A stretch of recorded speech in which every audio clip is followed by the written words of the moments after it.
Start pretending there's a God up there. Fake it till you make it. Fake it till you make it. It's pretty obvious that something has gone terribly wrong with our health.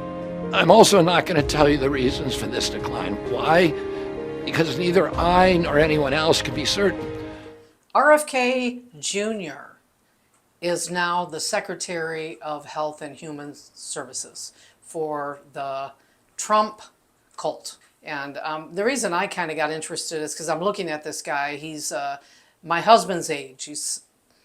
I'll leave it at that. And he was he is a former heroin addict, which means he did heroin. Okay, at 14 years old, he started doing heroin. Within a year after my dad's death, I was addicted to heroin. His dad dies. So he couldn't just, figure something else out. He had to turn to heroin. We're talking a multimillionaire.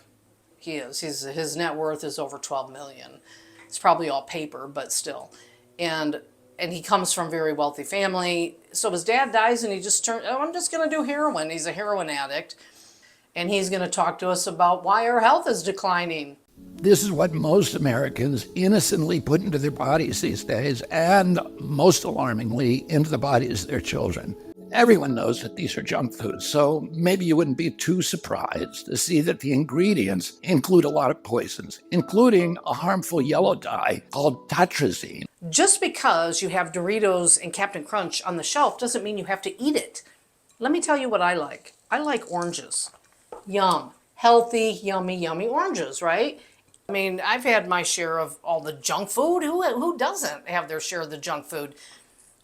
And I'm not obese, I'm not overweight, nor are you. I don't have any health issues, nor do you. I mean, he's not 70 years old. He's got no health issues, on no medications, no prescriptions. That's because I quit eating Doritos 8 years ago. He eats a pound of butter. I mean, he'll just eat butter. Dude. Okay. I'm not kidding. He'll eat the Doritos. Butter is the new cheese. But you eat all that. A century ago, it was just an obnoxious industrial byproduct that everybody was trying to figure out ways to get rid of. One of the ways that they did that was by paving roads. But then a British chemist figured out that the coal tar could be used to derive fabric dye. And if fabric dye, why not food? Right. Why not food? I mean, we're going to put it in fabric. Why not food? That makes a lot of sense, right? Let's put it in food. Can you imagine what a Dorito looks like if it didn't have that dye in it? Cardboard. Look like cardboard. Nobody wants to eat cardboard. But again, it comes down to you deciding what you buy when you go to the store. And if your health is shit, maybe you need to pass on the Doritos, and maybe you need to have an orange. Listen, I mean, we live in Arizona. We have orange trees. We get free oranges. We get oranges all day long here in Arizona. Don't move here, though. They didn't know back then that this yellow dye, tartrazine, causes tumors, asthma, developmental delays, neurological damage, ADD, ADHD, hormone disruption, gene damage, anxiety, depression, intestinal injuries. I am truly the master of my own body, yes? I mean, right? I choose what I'm going to put into it. I choose what I'm going to do with it, work out, stay healthy, do the best I can, consume alcohol, not consume, smoke, not smoke. They're not forcing that down my throat. I make that choice. So he can't fix it. He'll never be able to fix it unless they take it right off the shelf. And that would be smoking. Get rid of cigarettes. Just take them off the shelf. Don't even allow them. But they won't do that. Why? Money. That's the solution to me, is don't have it available for the people. Nothing is ever going to change unless that person decides to change for themselves. They're going to put away the Captain Crunch and they're going to have an orange instead, right? Or oatmeal. Or oatmeal. Yeah, oatmeal looks like cardboard, and people eat it. Oh, no, they don't. Not a lot. And I can still see it in my head. We were in the grocery store the other day, and they have a discount aisle. And there's a guy that works there, and he is morbidly obese, actually, where his stomach is totally down between his legs. I mean, he's huge. And I'm in the discount aisle, and I couldn't even get to the discount aisle. I had to wait. And I watched him pull off a pack like this of cookies, chocolate chip cookies. See, it's choice. He's huge. He knows he's huge. And he chooses to live huge. That's his choice. It's not healthy by any means. Of course it's not. But we talk about obesity. Why don't we talk about anorexia? We talk about, the women that starve themselves to death because of their image. There's health issues with that too, but they always focus in on the obesity because obesity is not attractive, right? But being super duper skinny is attractive. It's all just this marketing bullshit, really, with all that crap to me.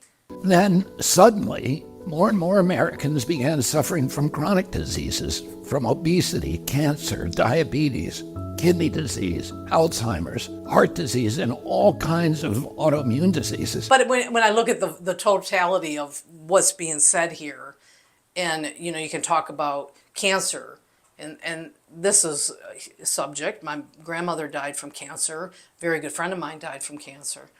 And I know there's our big thing, fuck cancer.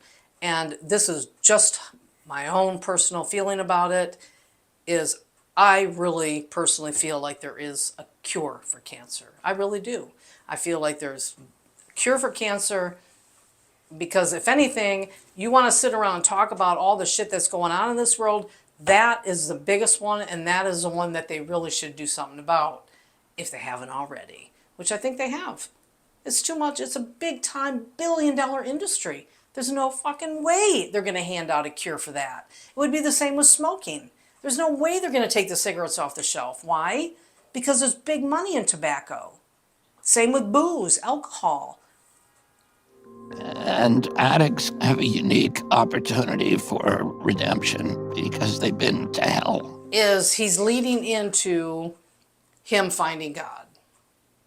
And he uses that, being a heroin addict, that he, went through hell, to the depths of hell, and they are the best ones for redemption.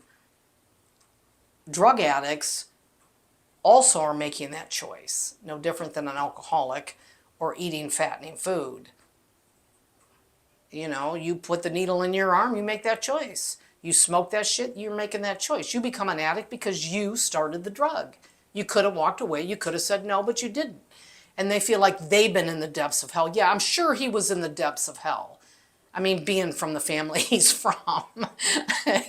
Let's go into California and look at all the heroin addicts on the streets. I'm guessing they've experienced hell far worse than he has even come close to finding out. But he's going to still use this to pull himself up into the God platform because, of course, we want to turn our nation into a Christian nation.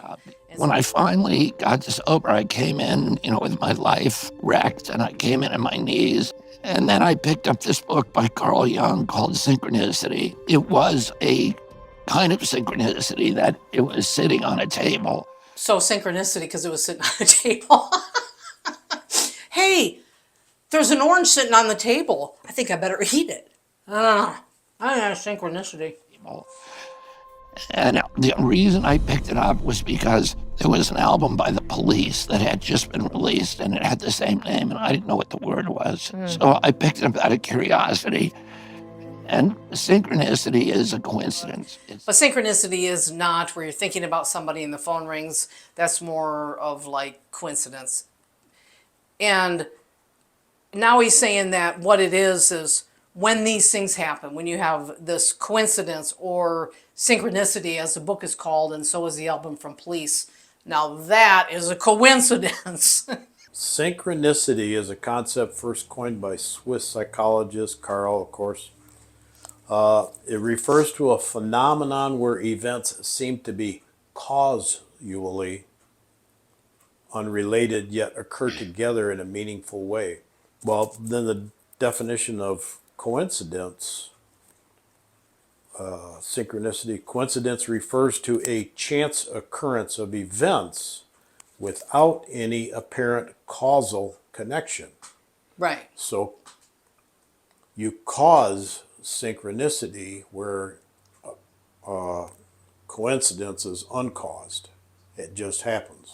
An example would be you're talking about somebody who you haven't seen or thought about in 20 years. And the phone rings and it's that person on the phone. And these little things happen to us all the time, right? And Young saw those as interventions by God who would reach through the universe and break all of his own rules, the rules of mathematics, arithmetic, of percentages of chance, and of time and space, would reach through and do these little things to touch us on the shoulder and kind of say, you know, I'm here. You're looking at a miracle. That this God is coming through and touch you on the shoulder saying that's a miracle. It's a miracle? It's no miracle. Just stop it. The day I finished that book, I went out on a volleyball field. I was playing volleyball, and somebody hit the ball on a very, very powerful punch. It went way up, and then it came down and hit the top of the post, and it made this errant flight back up again. And as it was relaunching, I said, so that everybody on the field heard me, I said, that ball is going to get hit by a Mack truck. I don't know why I said that. I have no idea, but everybody heard me say it. And the ball went up and landed on a chain link fence, and then it bounced on the other side, and it rolled down about 40 yards into a main thoroughfare. And this giant 18-wheel diesel came by and popped it with just a resounding pop. And everybody looked at me for a second, and were like, wow, how'd you do that? And everybody heard him say it. We got to make sure we've got witnesses to this story. Couldn't God have come up with a better, something kind of cooler than that? That's God's way of talking to him, is having a ball get hit by a Mack truck. You know, this is God's way of talking to me, and I'm going to accept that, and I'm going to accept the beauty of it. Like, this is just amazing. This is a miracle. What? A miracle? A ball got hit by a truck and that's a miracle? What would have been a miracle? Let me give you a miracle. This would have been cool. So the ball's flying in the air, flies over the fence, and one of the kids is going to chase the ball because he's got to catch the ball. So he goes running out into the middle of the road and he gets the ball. And as soon as he grabs the ball, a truck is almost going to hit him, when all of a sudden the truck just goes off sideways and misses him. By the grace of God, he doesn't get hit by the ball. Why does the ball get slaughtered? You mean he didn't get hit by the truck? Right, didn't get hit by the truck. Did I say ball? Didn't get hit by the ball. I got a little excited there. I got excited about that.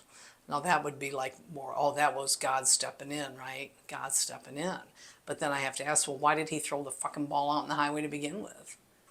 Just want to see what would happen. Well, it bounced out there. All right, but God had to throw it out there. It was coincidence that the ball bounced out there. That was synchronicity. No coincidence. But it always is, God did it. You know, he smushed the ball. He had the truck hit the ball. Why didn't he save the ball? Oh, that was him just saying, hey, I just want you to know I'm here. It's a miracle. God doesn't like basketball. It was a soccer ball. Oh. Or, yeah, I think it was basketball. volleyball. It was a volleyball. Volleyball? Yeah, because then it hit and it just went flying, and then they have their visuals. I love the visuals, and you know, all this warm fuzzy shit. I think he could have done better with the story than that. Something a little more impactful, or people are gonna go, wow. But for her, the lady, she's like, stop it, stop it. Oh my God, that's so amazing. That people who believe in God get better faster, and that their recovery is more durable and enduring. It's irrelevant if there's a God up there or not.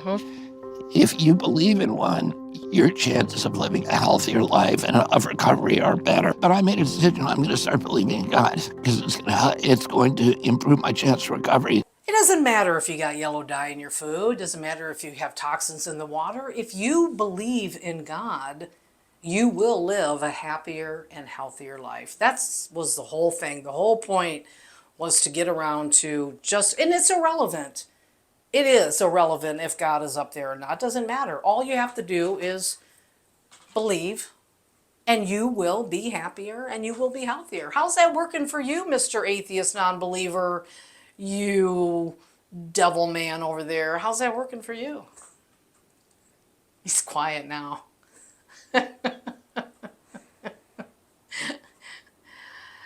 Well, obviously somebody thinks it's okay because I'm a non-believer, Mike's a non-believer, and we're pretty damn healthy. And then I'm confronted with the dilemma of how do you start believing in something that you can't see or smell or touch or taste or hear or acquire with your senses. And Jung solves that problem by saying, fake it till you make it. Please fake it with me because I get so depressed that nobody gets it. Everybody else is still in the psyop, or a lot of people, you know. How would we break it? I don't know how you unravel an orthodoxy because information doesn't do it. People are totally impervious to facts.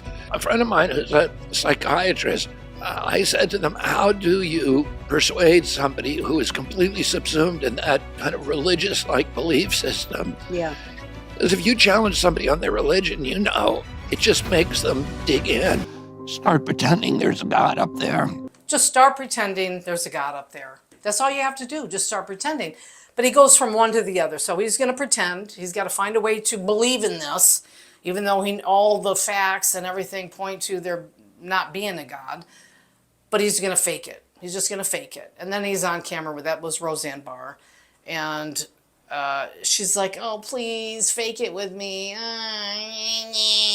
And that's what's so contradictory right here is you have the one thing with Roseanne Barr where he is being who he needs to be with her, and then in this other interview he's being who he needs to be in that interview, which means in that interview he's all God-fearing man. In the other interview it's like, how do you break that? How do you get people to look past that there's no God, right? That's what he's saying. Faking it. It's not a choice to me, no different than a gay man being gay. To that person, it's not a choice. He's just gay. And it'd be the same with how I feel about God. I just don't believe in God because there's just nothing there to substantiate that for me. Nothing. And I'm not going to fucking fake it to fit in. There's a song, fake it, right? Just fake it. You're a hypocrite. I'd put it more that way.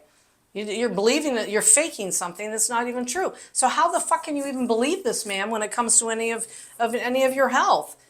Hey everyone, I'm here today to tell you how we can make America healthy again. And the first thing you need to do is get one of these hats, and we need everybody walking around and wearing it everywhere they go. That's what we mean by MAHA, Make America Healthy Again. If you want to support this vision, you can buy MAHA merch or donate to our website at mahanow.org.